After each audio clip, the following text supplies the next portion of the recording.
Welcome to Bharosa news బులెటిన్ల ముందుగా headlines. Battery cycle సిద్ధుని అభినందించిన రాష్ట్ర ఉప ముఖ్యమంత్రి పవన్ కళ్యాణ్. పట్టాలు తప్పిన గూడ్స్ రైల్ తప్పిన ప్రమాదం.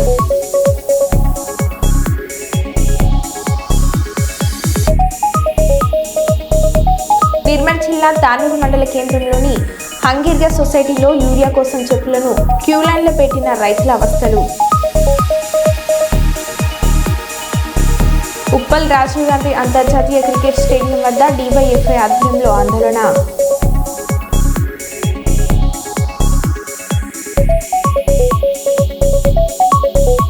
తెలంగాణలో పంటలపై ఎంపీ కొండ విశ్వేశ్వరరెడ్డి వివాదాస్పద వ్యాఖ్యలు.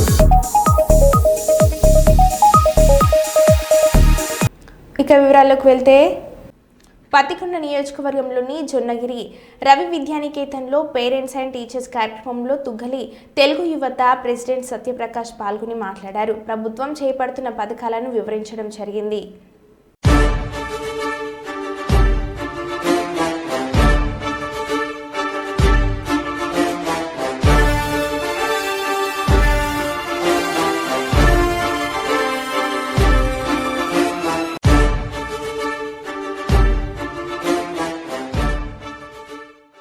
మనం ఒక వేలో నడవడానికి ముఖ్య కారణం ఈ పాఠశాల అంటే విద్యాలయం నేను చాలా గొప్పగా అభివర్ణిస్తున్నాను. ఎందుకంటే ఈవెన్ నేను రాజకీయాల్లో ఉంటున్నాను.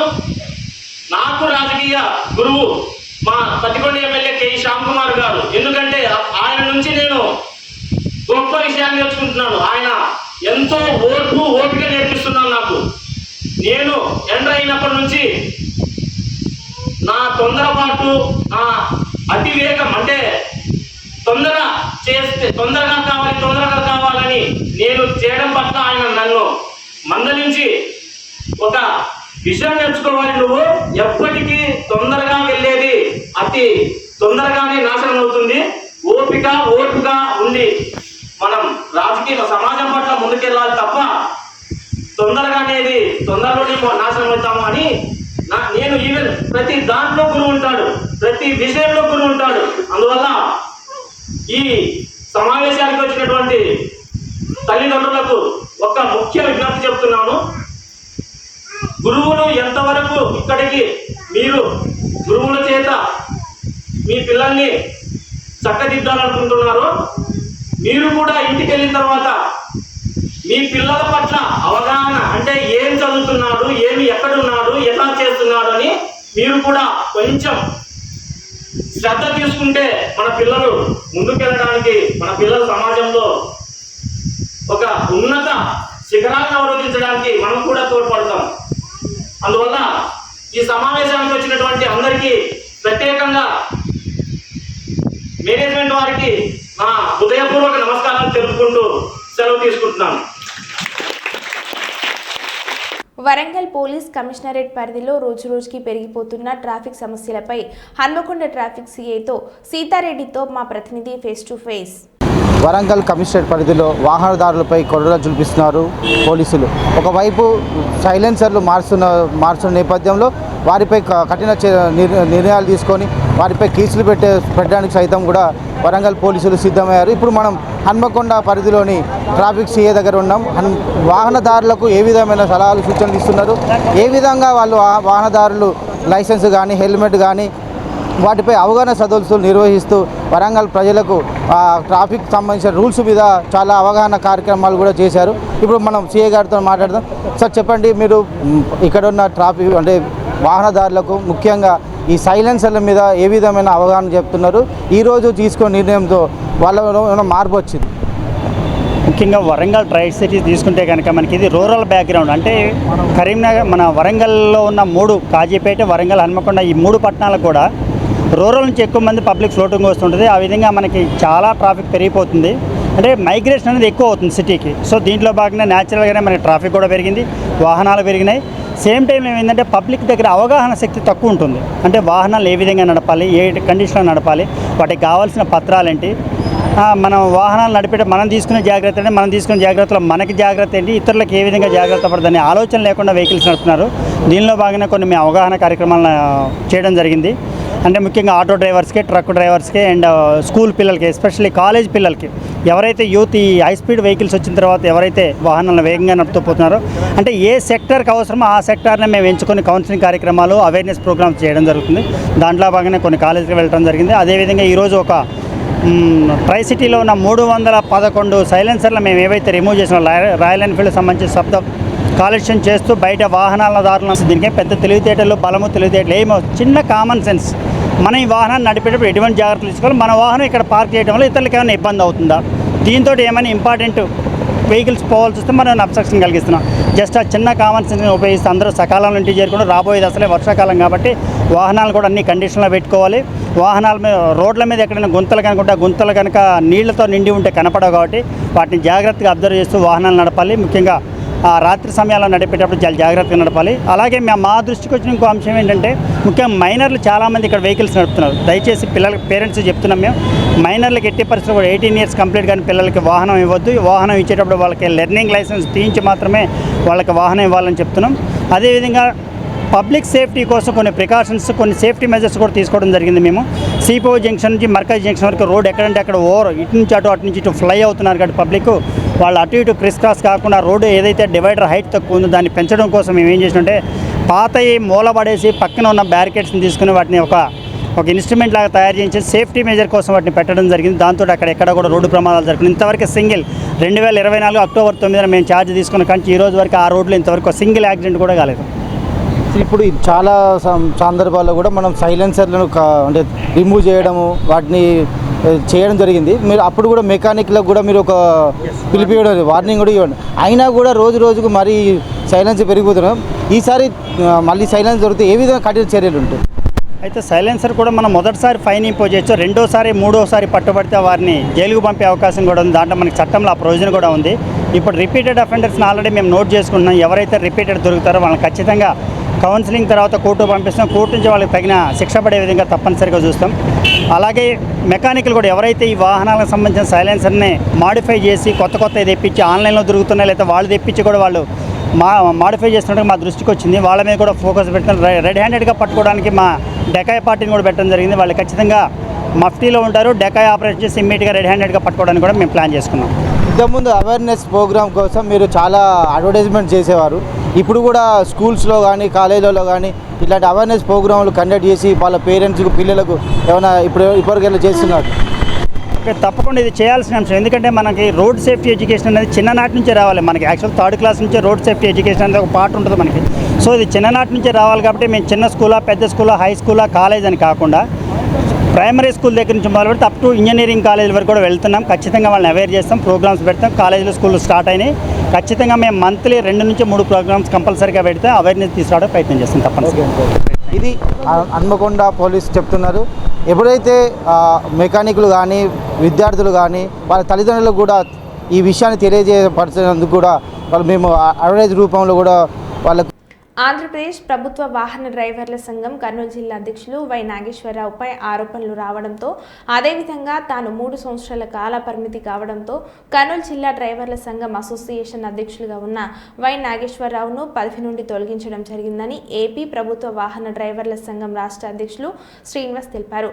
కర్నూలు పట్టణంలోని సి క్యాంప్ సెంటర్ సమీపంలో ఉన్న ప్రభుత్వ వాహన డ్రైవర్ల సంఘం కార్యాలయం చుట్టూ ఉన్న దుకాణాలు, కళ్యాణ మండపంకు సంబంధించి అద్దె బకాయిల విషయం ప్రభుత్వ వాహనంలో డ్రైవర్ల సంఘం సభ్యులు కర్నూలు జిల్లా అధ్యక్షుడు వై నాగేశ్వరరావు చేస్తున్న అవినీతి అక్రమాల గురించి తమ దృష్టికి రావడంతో కర్నూలు రావడం జరిగిందని ప్రభుత్వ వాహన డ్రైవర్ల సంఘం రాష్ట్ర అధ్యక్షులు శ్రీనివాసరావు వెల్లడించారు.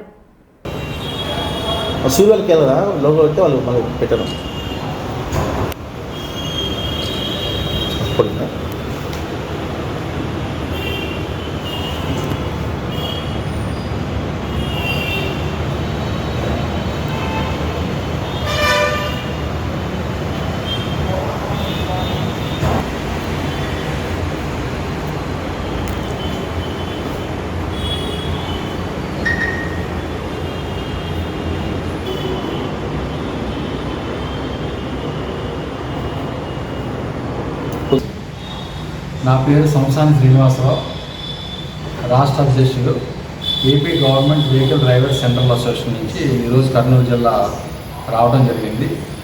మరి ముఖ్య ఉద్దేశం ఏంటంటే వై నాగేశ్వరరావు అన్న ఆయన మా జిల్లా అధ్యక్షుడిగా పదవీ కాలం 26/8/2021 నుంచి 25/8/2024 వరకు ఆయన పదవీ కాలం ఉంది. ఆయన పదవీ కాలం అయిపోయి సుమారుగా 8 నెలలు కావాల్సిన బ్యాంకులో ఎక్కడ జమ అవ్వలేదు ఇప్పటి వరకు కూడా. అదే కాకుండా మా ప్రభుత్వ డ్రైవర్లో మెంబర్షిప్ ఉంటుంది, సంవత్సరానికి మెంబర్షిప్. ఆ మెంబర్షిప్ అమౌంట్ కూడా ఇందులో ఎక్కడెక్కడ జమ అవ్వాలి. అంటే సభ్యులు ఉన్నారా లేదా కూడా తెలియని పరిస్థితిలో ఈరోజు ఈ జిల్లాలో ఆయన ఒంటరిగా పోరాటం చేస్తున్నాడు. ఆయన రాష్ట్ర సంఘాన్ని కూడా వ్యతిరేకిస్తూ కార్యక్రమాలు చేసుకుంటాం. అంటే సుమారుగా నాకు కంప్లైంట్ ఇవ్వడంలో 60 లక్షల రూపాయల వరకు దగ్గరగా ఫ్రాడ్ అయిందని ఇక్కడ సభ్యులు నాకు తెలియపరిచారు. అది ఎంక్వైరీ అవుతానే కానీ నేను పూర్తిగా చెప్పలేను, ఎందుకంటే ఎంత అమౌంట్ వచ్చింది ఏంటన్నది ఇందులో చూస్తే మాత్రం ఎక్కడెక్కడ జమ అవ్వాలి. ఇందులో 17 లక్షల రూపాయలు మాత్రమే 2017 నుంచి ఈ రోజు వరకు కూడా 2015 నుంచి ఈ రోజు వరకు కూడా 17 లక్షల రూపాయలు మాత్రమే జమ అయినట్టు ఉంది.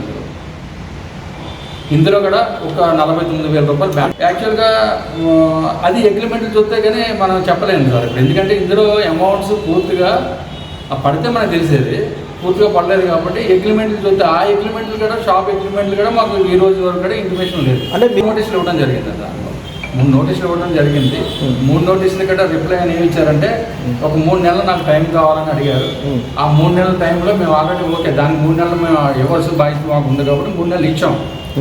మళ్ళీ మన రీసెంట్గా 27వ తారీఖున నేను కర్నూలు జిల్లా వచ్చాను. వచ్చిన తర్వాత మీ టైంగా మీరు ఇచ్చిన టైం అయిపోయింది కాబట్టి నాకు మీరు బిల్లింగ్ అన్న యాన్యువల్స్ రికార్డు యాన్యువల్ చెప్తే నేను ఎలక్షన్స్ పెడతానని చెప్పడం జరిగింది. అప్పుడు కూడా 7 రోజులు 27వ తారీఖున నేను సంతకం పెట్టాను. 27వ తారీఖున నేను సంతకం పెట్టినటువంటి బ్యాంక్ ఉంది, మాకు అకౌంట్ ఉంది, జాయింట్ అకౌంట్ ఉంటుంది. యాక్చువల్గా ట్రెజరరు ఇద్దరు కలిసి చేయాలని ఇక్కడ ఎక్కడెక్కడ బ్యాంక్ ట్రాన్సాక్షన్ చేసినట్లు లేదు. ఇక్కడ వాళ్ళ పిటిషన్ పెట్టడం ఒక 60 లక్షల రూపాయలని పెట్టారు. ఎంక్వైరీ చేస్తే కానీ దీని మీద ఎంత అయింది అన్నది మనకు తెలియదు. యాక్చువల్ మెయిన్ డిమాండ్ మా డిమాండ్ ఏం లేదు సార్, మా పదవి కాలం అయిపోయింది కాబట్టి మీ జిల్లాలో ఎలక్షన్స్ పెట్టుకోవాలి, రికార్డ్స్ బిల్లింగ్ హ్యాండ్ చేయమని మేము రిక్వెస్ట్ చేసామండి. ఎందుకంటే ఒక జిల్లా అధ్యక్షుడికి అతను రిక్వెస్ట్ చేయదు. అయినప్పటికీ వినకుండా నేను కమ్యూనిటీ పరంగా నేను ఎస్సీ వాడిని నేను అని గత మాజీ అధ్యక్షుడి మీద రాష్ట్ర అధ్యక్షుడి మీద కూడా పెట్టడం కంప్లైంట్ జరిగింది. అలాగే ఇప్పుడు సర్దార్ అన్న ఆయన మీద కమిటీ నెంబర్కి వెళ్తే ఆయన మీద కూడా ఎస్సీకి ఎలక్ట్రిసిటీ కేసు పెట్టడం జరిగింది. అంటే ఈ విధంగా వెళ్ళిపోతే ఎంతవరకు కరెక్ట్ అంటారు అర్థం నాకు అర్థం కాదు. మా డ్రైవర్ సమస్యలు చాలా ఎక్కువగా ఉన్నాయి ఈ జిల్లాల్లో. అతనిపై చర్యలు తీసుకొని జిల్లా కలెక్టర్ గారికి నేను ఆల్రెడీ ఇవ్వడం జరిగింది. అది మేమైతే తొలగించినట్లుగా మేము జిఐడికి మేము ఇవ్వడం జరిగింది. మరి కలెక్టర్ గారు తొందరలోనే మా బిల్డింగ్లో రికార్డ్స్ హ్యాండ్ ఓవర్ చేయవలసిందిగా మేము రిక్వెస్ట్ చేయడం జరిగింది. ఎందుకంటే ప్రాసెస్ ప్రకారంగా మేము వెళ్తున్నాం తప్ప ఆయన వ్యతిరేకంగా మేము ఏం వెళ్తలేదు. కాబట్టి డిఆర్ఓ గారు కలెక్టర్ గారు ఏ నిర్ణయం తీసుకుంటారో ఒక 4 రోజులు వెయిట్ చేయమని చెప్పారు. దానికోసం చూస్తున్నాం. లేదంటే తర్వాత క్రిమినల్ కేసు పెట్టి నేను చర్య తీసుకుంటాను. ఉప్పల్లో రాజీవ్ గాంధీ అంతర్జాతీయ క్రికెట్ స్టేడియం వద్ద డివైఎఫ్ఐ ఆధ్వర్యంలో ఆందోళన. ఐపీఎస్ సీజన్లో ఎస్ఆర్హెచ్ హెచ్సీఏ మధ్య టికెట్స్ విషయంలో అవినీతి ఆరోపణల వివాదం. ఐపీఎల్ టికెట్ విషయంలో అక్రమణలకు పాల్పడిన హెచ్సీఏ అధ్యక్షుడు జగన్మోహన్ రావుని హెచ్సీఏ కార్యవర్గాన్ని బర్తరఫ్ చేయాలని డిమాండ్. వ్యాపారవేత్తలకు హెచ్సీఏ అధ్యక్ష పదవిని ఇవ్వడానికి తీవ్రంగా ఖండిస్తున్న డివైఎఫ్ఐ సిఐడి విచారణలో హెచ్సీఏ అధ్యక్షుడు అక్రమాలకు పాల్పడినట్లు తెలుస్తున్నందున రాష్ట్ర ప్రభుత్వం వెంటనే హెచ్సీఏ అధ్యక్షుడు జగన్మోహన్ రావును, సీఈఓని, హెచ్సీఓ సెక్రటరీ, జాయింట్ సెక్రటరీలను కఠినంగా శిక్షించాలని డిమాండ్ చేశారు.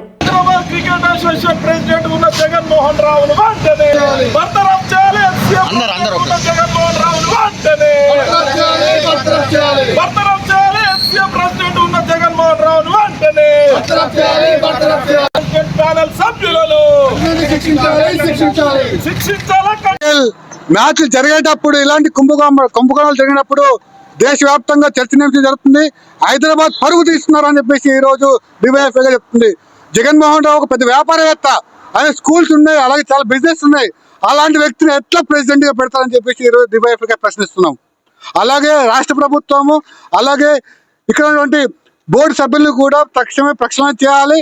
ఎవరైతే న్యాయంగా మన క్రికెట్ కోసం లేకపోతే క్రీడా అభివృద్ధి కోసం ఎవరైతే ఉన్నారో వారిని కేటాయించాలని చెప్పేసి డివైఎఫ్ఐగా మేము డిమాండ్ చేస్తున్నాము. తక్షణమే వాళ్ళపైన ఎంక్వైరీ చేయాలి, సిబిఐ ఎంక్వైరీ చేయాలి, వాళ్ళపైన చర్యలు తీసుకోవాలని చెప్పేసి డివైఎఫ్ఐగా మేము డిమాండ్ చేస్తున్నాం. అవినీతి అక్రమాలకు కేరాఫ్ గా హైదరాబాద్ క్రికెట్ అసోసియేషన్ ఉంది. ఎప్పుడు హైదరాబాద్ క్రికెట్ అసోసియేషన్ అనేది వివాదాస్పదమైనటువంటి నిర్ణయాలు తీసుకోవడం కానీ అవినీతిలో బట్టబయలవుతున్నటువంటి పరిస్థితి. దేశంలో ఏ క్రికెట్ బోర్డు కానీ ఇలాంటి పరిస్థితి లేనటువంటి పరిస్థితి కేవలం తెలంగాణ రాష్ట్రంలో హైదరాబాద్ క్రికెట్ అసోసియేషనే అవినీతి అక్రమాలు అవుతున్నాయి.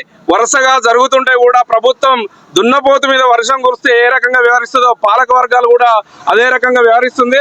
తక్షణమే మంత్రి గారు వాకటి శ్రీహరి గారు మీరు జోక్యం చేసుకొని ఈ అవినీతి అక్రమాలకు పాల్పడినటువంటి బోర్డు సభ్యులతో పాటు ఇక్కడ అధ్యక్షుని కఠినంగా శిక్షించేటట్టు బర్తరాఫ్ చేసేటువంటి విధంగా నిర్ణయాలు తీసుకోవాలని కూడా ఈ సందర్భంగా మేము డిమాండ్ చేస్తున్నాం. హైదరాబాద్ క్రికెట్ అసోసియేషన్ ఇక్కడ ఉన్నటువంటి గ్రామీణ ప్రాంతంలో ఉన్నటువంటి క్రీడాకారులను జాతీయ అంతర్జాతీయ స్థాయిలో ఒక క్రీడాకారులను తయారు చేసేటువంటి విధంగా చూడాల్సినటువంటి పరిస్థితిని వదిలేసి కేవలం టికెట్లు అమ్ముకోవడం, కుంభకోణాలు చేయడం, అక్రమంగా డబ్బులు సంపాదించేటువంటి విధంగా ఈరోజు అవినీతి అక్రమాలకు హైదరాబాద్ క్రికెట్ అసోసియేషన్ కేంద్రంగా ఉంది. కాబట్టి పూర్తిగా ప్రక్షాళన జరిపి బోర్డును కూడా పూర్తిగా చేంజ్ చేసి న్యాయంగా దీన్ని విచారణ జరిపించి ఈ హైదరాబాద్ క్రికెట్ అసోసియేషన్ ను బలోపేతం చేయాలని ఈ రాష్ట్ర ప్రభుత్వాన్ని కూడా మేము డిమాండ్ చేస్తున్నాం. లేకపోతే రేపు భవిష్యత్తులో డివైఎఫ్ఐ విద్యార్థి సంఘాలు, యువజన సంఘాల ఆధ్వర్యంలో మరింత ఉద్యమాన్ని ఉధృతం చేస్తామని కూడా ఈ సందర్భంగా రాష్ట్ర ప్రభుత్వానికి అదేవిధంగా హైదరాబాద్ క్రికెట్ అసోసియేషన్ కూడా మేము హెచ్చరిక జారీ చేస్తున్నాం. హైదరాబాద్ క్రికెట్ అసోసియేషన్ మొదటి నుంచి కూడా అవినీతి అక్రమాలకు కేర్ ఆఫ్ అడ్రస్ ఇక్కడ ఉన్నది. నిత్యం వార్తల్లో నిలుస్తూ ఉన్నది హైదరాబాద్ క్రికెట్ అసోసియేషన్. తాజాగా జరిగినటువంటి ఐపీఎల్ టికెట్ల కొనుగోలు విషయంలో టికెట్లు కేటాయించాలని చెప్పేసి SRH ను బెదిరించినటువంటి విషయంలో ఇక్కడ HCA ప్రెసిడెంట్ ఉన్నటువంటి జగన్మోహన్ రావు తన ఆధిపత్యాన్ని ఉపయోగించుకొని ఇక్కడ మ్యాచ్లు జరగకుండా చూడాలని చేసినటువంటి ప్రయత్నంలో ఈరోజు రాష్ట్ర ప్రభుత్వం సిఐడి విచారణ చేపట్టింది. ఇందులో ప్రమేయం ఉన్నటువంటి HCA ప్రెసిడెంట్ ఉన్నటువంటి జగన్మోహన్ రావు, CEO అదేవిధంగా జనరల్ సెక్రటరీ ఉన్నటువంటి రాజేంద్ర యాదవ్ భార్య కవిత ప్రమేయం ఉన్నట్లు ఈరోజు ఆరోపణలు వస్తూ ఉన్నాయి. దీనిపైన విచారణ పారదర్శకంగా జరిపి ఇక్కడ HCA ప్రెసిడెంట్ ఉన్నటువంటి జగన్మోహన్ రావుని ఈ ప్యానెల్ ని మొత్తం కూడా ప్రక్షాళన చేయాలని చెప్పేసి వెంటనే ఈ ప్యానెల్ ని బర్తరఫ్ చేయాలని చెప్పేసి మేము డివైఎఫ్ఐ డిమాండ్ చేస్తున్నాం. రానున్న కాలంలో హైదరాబాద్ క్రికెట్ అసోసియేషన్ ని ప్రక్షాళన చేసి పారదర్శకంగా ఇక్కడ టికెట్ల విషయంలో కానీ మ్యాచ్ల విషయంలో కానీ పారదర్శకంగా జరిగే విధంగా రాష్ట్ర ప్రభుత్వం ప్రమేయం ఉండాలని, నిరంతర పర్యవేక్షణ ఉండాలని చెప్పేసి మేము డివైఎఫ్ఐ డిమాండ్ చేస్తున్నాం. దాంతో పాటు ఈ రోజు ఈ విచారణ పారదర్శకంగా జరిపి దీని వెనకాల ఎవరున్నా సరే కఠినంగా శిక్షించాలని చెప్పేసి HCAని పూర్తిగా ప్రక్షాళన చేయాలని చెప్పేసి డివైఎఫ్ఐ డిమాండ్ చేస్తా ఉన్నాం. ఆనగంటి వెంకటేష్, డివైఎఫ్ఐ రాష్ట్ర కార్యదర్శి. కర్నూలు మెడికల్ కళాశాలలను NTR health university vice chancellor doctor Chandrasekhar ఆకస్మికంగా తనిఖీలు చేశారు. వైద్య కళాశాలలోని పరిస్థితులపై ఉన్నతాధికారులు, అధ్యాపకులతో సమీక్షా సమావేశం నిర్వహించారు. వైద్య కళాశాల సమస్యలు మరియు అభివృద్ధికి ఎలాంటి చర్యలు తీసుకోవాలని డాక్టర్ చంద్రశేఖర్ ప్రిన్సిపల్ డాక్టర్ చిట్టి నరసమ్మను అడిగి తెలుసుకున్నారు. రాష్ట్రంలోని అన్ని ప్రభుత్వ, ప్రైవేట్ కళాశాలలను తనిఖీలు చేస్తామని డాక్టర్ చంద్రశేఖర్ తెలిపారు.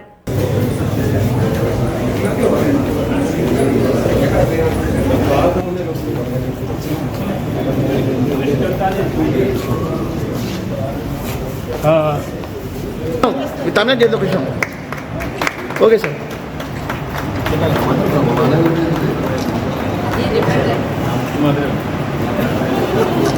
ఇదో సార్ ఒకసారి కొంచెం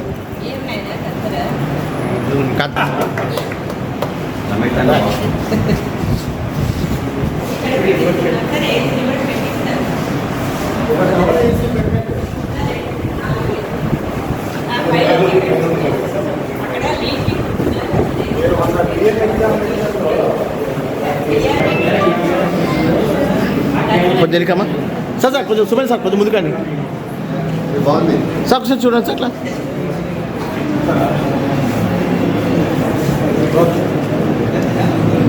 ఓకే సార్.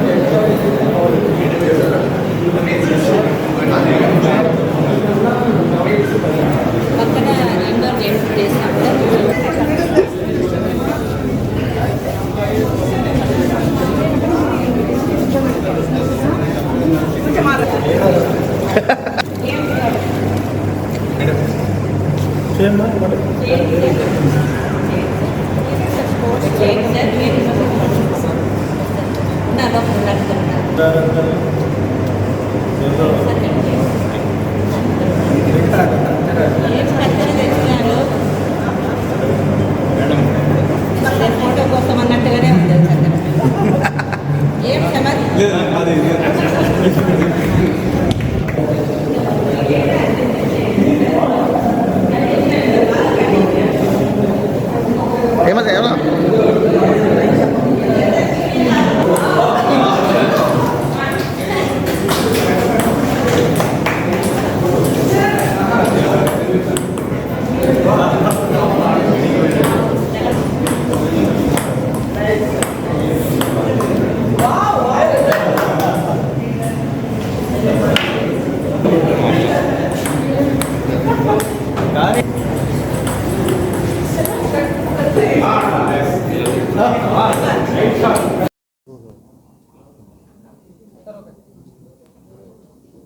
సైలెన్స్ మనము నేను doctor Chandrasekhar vice chancellor doctor NTR university of health sciences Vijayawada.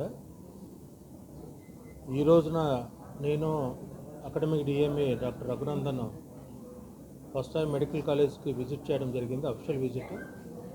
ఈ రోజున అంటే మెడికల్ కాలేజ్ స్థితిగతులు అంటే అకాడమిక్ యాజ్ ఎ వైస్ ఛాన్సలర్గా there are instructions from the Principal Secretary and also the Honorable Health Minister Satyakumar Yadav to see the standards of the medical college and in the academic section wise. తర్వాత మేము ముఖ్యంగా what are the infrastructure గురించి DME గారు కూడా రావడం జరిగింది, రఘునందన్ గారు.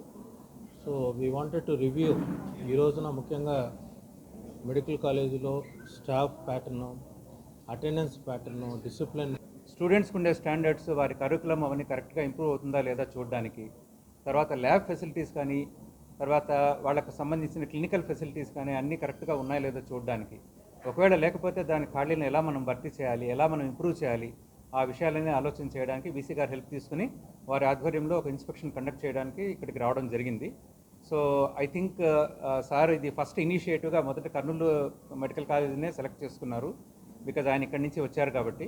అదే స్ఫూర్తితో మిగిలిన మెడికల్ కాలేజెస్ కూడా మేమందరం ఒక టీమ్గా వెళ్ళి అక్కడి నుంచి సలహాలు సూచనలు స్వీకరించి ఆ పద్ధతి ప్రకారం మన కాలేజీని ఇంప్రూవ్మెంట్ యాజ్ వెల్ యాజ్ మన ఫెసిలిటీస్ ఇంప్రూవ్మెంట్ చేసుకునేందుకు తప్పకుండా కృషి చేస్తామని సభాముఖంగా మీ అందరికీ తెలియజేస్తున్నాను. Thank you. టీటీడీ దేవస్థానంలో 1000 మందికి పైగా ఇతర మతస్థులు ఉన్నారు. వాళ్ళను ఉద్యోగాల నుండి తొలగించాలి అని. అన్ని మతాలు ఉండడానికి సత్రం కాదు. వారికి స్వామివారి మీద విశ్వాసం, నమ్మకం లేదు. హిందూ సనాతన ధర్మం మీద ఆలోచన లేదు. అలాంటి వాళ్లకు టీటీడీలో ఉద్యోగం ఎందుకు ఇచ్చారు? వాళ్ళు ఇంకా ఎందుకు ఉద్యోగాల్లో కొనసాగుతున్నారని కేంద్ర మంత్రి బండి సంజయ్ అన్నారు. స్వామివారి మీద విశ్వాసం, నమ్మకం లేదు. హిందూ సనాతన ధర్మం మీద వారికి ఆలోచన లేదు. ఆ సనాతన ధర్మాన్ని కాపాడాలి, సనాతనానికి అనుగుణంగా వ్యవహరించాలని చెప్పి ఆలోచన వరకు లేదు. అటువంటి ఉద్యోగస్తులకు, అటువంటి వ్యక్తులకు టీటీడీలో ఉద్యోగాలు ఇవ్వడమైంది, వాళ్ళు ఇంకా కొనసాగించడమైంది. ఎప్పుడో ఒకసారి మార్పు జరగాలి. అరే గతం నుంచి ఉన్నారు వాళ్ళు, మేము ఏం చేయలేమంటే అది చేతకాంతనం అవుతుంది. నేను భానుప్రకాష్ గారు చెప్తున్నా, పాలక వర్గానికి నేను ఘాటుగా చెప్తున్నాను, ఇటువంటి పద్ధతి మంచిది కాదు. మీరు ఎంత అభివృద్ధి చేసినా, బయట భక్తులకు అన్ని సౌకర్యాలు కల్పించినా కూడా ఇతర మతస్థులు ఈ దేవాలయంలో ఉండడం వలన వాళ్ళ ఆచార వ్యవహార విషయంలో చాలా ఇబ్బందులు వస్తున్నాయి. అది బయటికి రాకపోవచ్చు. ఏదో సత్రం కాదు ఇది, అన్ని మతాలకు ఇవ్వడానికి ఇదో సత్రం కాదు. చాలా మంది అర్చకులు అని ఈ సనాతన ధర్మం మీద ఆధారపడిన ఉద్యోగాలకి చాలా మంది ఇబ్బంది పడుతున్నారు. కాబట్టి జీతభత్యాలు ఇచ్చుకుంటూ స్వామివారి మీద విశ్వాసం, నమ్మకం లేని వ్యక్తులను ఏ విధంగా మీరు ప్రోత్సహిస్తారు? గతం నుంచి వస్తున్నప్పుడు కూడా ఎక్కడో ఒకడ పురుష పెట్టాల వాటికి. అరే నాకు ఆశ్చర్యం అనిపిస్తుందండి. ఇతర దేశాలకు దేశం సత్రంగా మారింది, తెలుగు రాష్ట్రాలు సత్రంగా మారింది. వాళ్ళకి ఆధార్ కార్డు ఇస్తాము, పాస్పోర్ట్లు ఇస్తాము, వాళ్ళకు రేషన్ కార్డు ఇస్తాము, వాళ్ళకి డబుల్ బెడ్రూమ్లు ఇస్తాము, వాళ్ళకి పెన్షన్ ఇస్తాము. ఇతర మతస్థులకు టీటీడీలో ఉద్యోగాలు ఇస్తాం. తెలంగాణ లేని ఇండియా మ్యాప్ని ఇచ్చిన పీవీఎన్ మాధవ్కి బుద్ధి లేదు. తీసుకునే నారా లోకేష్కు అయినా బుద్ధి ఉండాలి కదా. నారా లోకేష్కు ఏపీ బీజేపీ నాయకుడు పీవీఎన్ మాధవ్ బహుకరించిన ఇండియా మ్యాప్లో కొత్తగా ఏర్పడిన రాష్ట్రాలు ఉన్నాయి, కానీ పోరాడి తెచ్చుకున్న తెలంగాణ లేదు. బీజేపీ, టీడీపీ రెండు పార్టీలు తెలంగాణ అస్తిత్వాన్ని అపహాస్యం చేస్తున్నారని బీఆర్ఎస్ ఎమ్మెల్సీ దాసు శ్రావణ్ అన్నారు. చూసినట్లయితే మిత్రులారా, దీంట్లో ఛత్తీస్గఢ్ కనబడుతుంది, కొత్తగా ఏర్పడ్డ ఛత్తీస్గఢ్ రాష్ట్రం కనబడుతుంది, జార్ఖండ్ రాష్ట్రం కనబడుతుంది.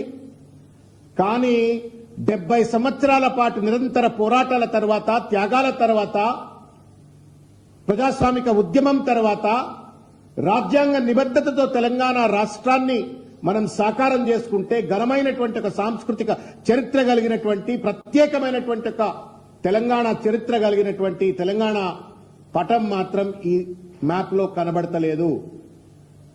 ఇచ్చేటాయనకు బుద్ధి లేదు, తీసుకునేటాయనకు కూడా బుద్ధి లేనట్టుగా స్పష్టంగా కనబడతా ఉంది. Is this not an insult to Telangana? ఇవాళ బీజేపీ, తెలుగుదేశం రెండు పార్టీలు కలిసి తెలంగాణ అస్తిత్వాన్ని అపహాస్యం చేసినట్లు కాదా అని చెప్పని ఈ సందర్భంగా నేను ప్రశ్నిస్తాను. మరో బులెటిన్లో మళ్ళీ కలుద్దాం. Stay tune.